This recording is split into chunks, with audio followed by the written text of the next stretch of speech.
waves. Live unto the side. Yeah, we smooth, twist that.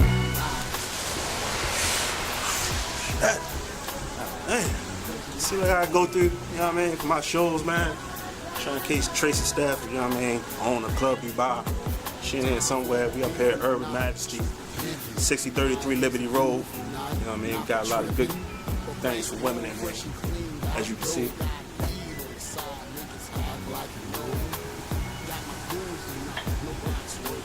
Tracy in here somewhere. Let's go. We gonna go find These girls trying to do the damn thing. Is it the bling bling? Go cause I do big things. Yes, we're back with another exclusive, special interview with a very important person in Baltimore City who does a lot of big parties, promotions here. I think you already know who she is, just you know our face, but some of y'all don't know. But in case you don't know, introduce yourself to me. My name is Tracye Stafford. I'm the owner of Dubai Nightclub, owner of VIP Lounge, as well as Icon Entertainment, who does a lot of concerts in Baltimore. Okay. So how did you get your start with Dubai? Everything.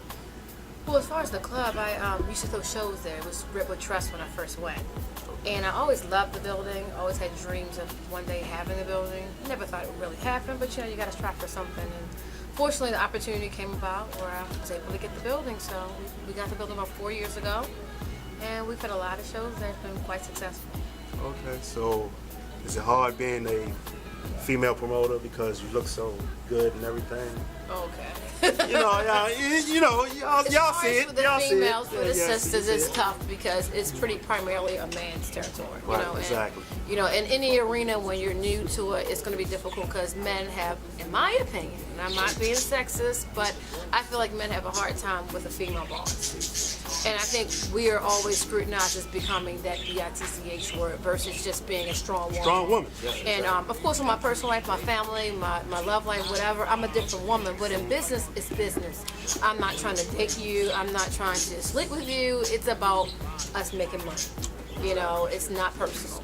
And I think when you take that approach as a female, people don't really like it too much. It's kind of looked upon as you being that word. Yeah, And that's not fair. It's not fair. You But know? you're just doing business. Exactly. I can respect that. It's all good. So don't be using that word. You know what I mean? It's cool. Yeah. You know, I mean, respect the ladies that's working hard and trying to do big things. I mean, it ain't all about us. Women got power too. That's how it all works. It's better than us doing other things to get money, right? Exactly. So name some of the big artists that you have rung down here. Okay, well I've had Lil Wayne, Baby, Jeezy, Lil Kim, DMX, which was incredible not too long ago. Now, what was your first reaction when you seen DMX shirt? Because he had like a lot of colorful things going on. Because you posted it on Facebook, and of course I made jokes on it. I said you should have took him to Maine-Izm first. You know, a lot of people were clowning about this shirt. You still got that? You still got it posted up? Probably. Honestly, when I saw him, I really wasn't tripping because I've seen him before. I know he's kind of like retro, old school. But when I put his picture and Baltimore started eating him alive, I said, "Oh shoot!" So that's when I started commenting. But I mean, he's cool. He's DMX, you know. Not with the cross color 1994 You know, look. some people get caught up in a certain time. Because he did move. He moved to. He's down south now. He Okay. was in Arizona. Now he's in Carolina somewhere. I think Charlotte or. That's probably what it was. He bought a shirt down there, caught a plane here to Not Baltimore. gonna get me. Not gonna say nothing. Nothing to say Could have about took him. him to U.S. boutique or something, but We took him to Maine-Izm. We actually did. We were at Maine-Izm and he put on an afro wig and shades and hid, so no one really knew it was him. We Are you shopped serious? around. For real? He did that? He was there for a while. I mean the shades and the. He went to when we first walked in the mall, he went right to the wig store and bought an afro, bought some shades, and he walked around like that. But I think it brought more attention to him. attention. People were like, who wears that Yeah, hair yeah. like that? And then they figured out it was DMX. It was cute. It was fun. Wow, amazing. All right, my second question: who you be bringing down here? You bought 2 Chainz down here recently. Yeah, we had him here like 3 weeks ago. There was a bad rumor going around about he got Okay. smacked. Can you please clear that rumor up? He did not get smacked in Atlanta. when you're denied or rejected, it's called smack. So what happened was we were at detail law, which went really well. Nothing happened. Some kids outside got into a fight, so people did see police outside, but it had nothing to do with the store. But what happened was he wanted a pair of sneakers that weren't going to be released the next day. So when they told him, no, you can't have them, we'll ship them to you tomorrow, he was like, come on, hook me up, I'm here. And they were like, no, we can't, we're not messing with Nike. Like, Nike's Nike, ooh, God. So he got a little upset. He was offended because he felt as though they should let him have the shoes. He didn't get the shoes. So he hit Twitter, he said he got smacked at detail. I mean, he got denied. So Baltimore that's a slang word. Exactly. They took that and ran with it. He took it down instantly when he saw how Baltimore was reacting, like, you got hit. So he came to me when we got to the hotel. I said, where did you do that? They think I got smacked? Whoever hit me, tell him come see me.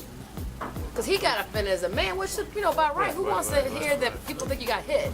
So that in turn turned into, oh, he got hit, he got banged in the mouth, oh, he's not coming, and you know how the haters do. Right, Comes with the territory. So that's a slang word. Yes, he did not get hit ever. All right, my next one. Jim Jones. He just bring it up. I'm hitting. He's two-piecing me. I'm trying to stay up. Okay. Woo. All right, Jim. I didn't like what Jim Jones did because, you being a female, you didn't have a chance to say, to defend yourself. So now, here's the opportunity to defend yourself on a Maine-Izm one-on-one show, Ustream Radio, right here, exclusive. This is an exclusive. Okay. Yeah. What happened was, Jim was, at the time, a very good friend of mine. Done a lot of business over the years. It's been about 6-7 years we've been friends. Done a lot of tours, etc. He said he wanted to do some things in Baltimore because he had a new album coming out. He called me and said, Trey, bring me to the club. I want everybody to hear my new music. And I said, well, if I get something that makes sense for you, I'll call you. I had some people, promoters, giveaway boys, who were doing an event at the club.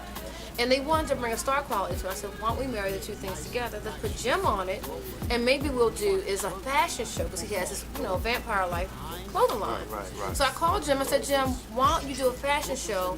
I'll get DTLR to back it, and we can, merge the whole concept together, and then you can perform some of your hits and do like a Rift and Runway show. That was a great idea, I thought. He was like, I'm not doing an SHIT. I don't mess with certain people. And he was upset with DTLR because he wanted to carry his clothing line way back. But his approach with them, they're professionals. That's a business. So you have to talk to them professionally. And he came to them kind of on a street level, and they didn't take to the threat. So they were like, we're not going to do it. We don't want your post. Screw it, basically. So when I went back, because I have a wonderful rapport with them, they're great people.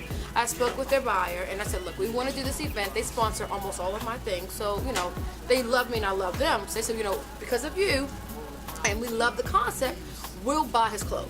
We will bring them to our stores locally first in Baltimore to see if it takes off. If it does, we'll take it nationwide. I said, you can't beat that. So I'm calling Jim all excited, like, Jim, guess what? He was like, whatever. I'm like, whatever, man, I just got you in whatever, Jim. You and your feelings right now. We're going to still do the event. He said, fine, we can do the event. So we went forward with it. The guys, the promoters who booked it, paid him to come, the deposit 50%. So when it got closer, the tickets weren't moving because they didn't follow through with the fashion show. I said, do the fashion show because I figured they'd bring the chicks out, bring the women out, bring the men out, right?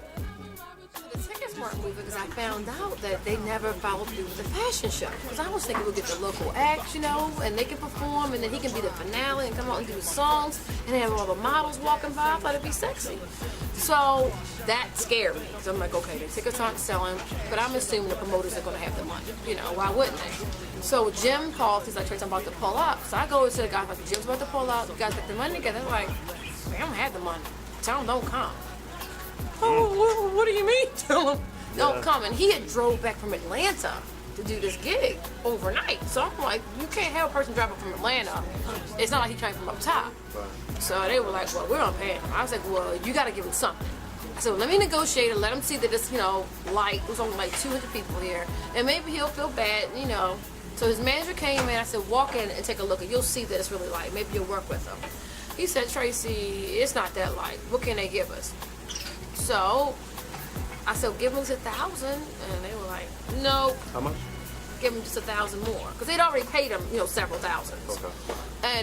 And even still, just so he could walk away in peace, maybe come in and say hi fans and walk out, and not perform, but they refused to pay him. I wasn't paying him. It wasn't my event. Okay. My name wasn't on it. So Making that clear. Yeah, it was Say not it. an Icon Entertainment event. Okay. So they got in the car. Jim was highly pissed. He said he would never speak to me again, and he left. So I ruined my whole relationship. And I was upset because he knew it wasn't my event. You know what I mean? And we don't do business like that. But he didn't know those guys, and he said, I don't know them, I know you. So I took the charge for it. And that's how it went. Basically, so he got on Twitter and Yeah, he did. did what he did to me, assassinated me, and made it seem like I don't pay. But the best thing about it is I have friends like Jeezy, like Gotti, Future. They all came out and said, Gotti said, who's on Twitter complaining about money? Get your fan base up. Jeezy's like, she always pays me, I charge her way more than a couple thousand. He's getting 50, 60, 70,000. So if I can pay that, why couldn't I pay for him? So when you have credible artists coming to your defense, you can fall back and be like, you know what? It hurt because I love him, but I think he might be going through something because that was unnecessary. I just wanted the people at home at Baltimore to know, Yeah.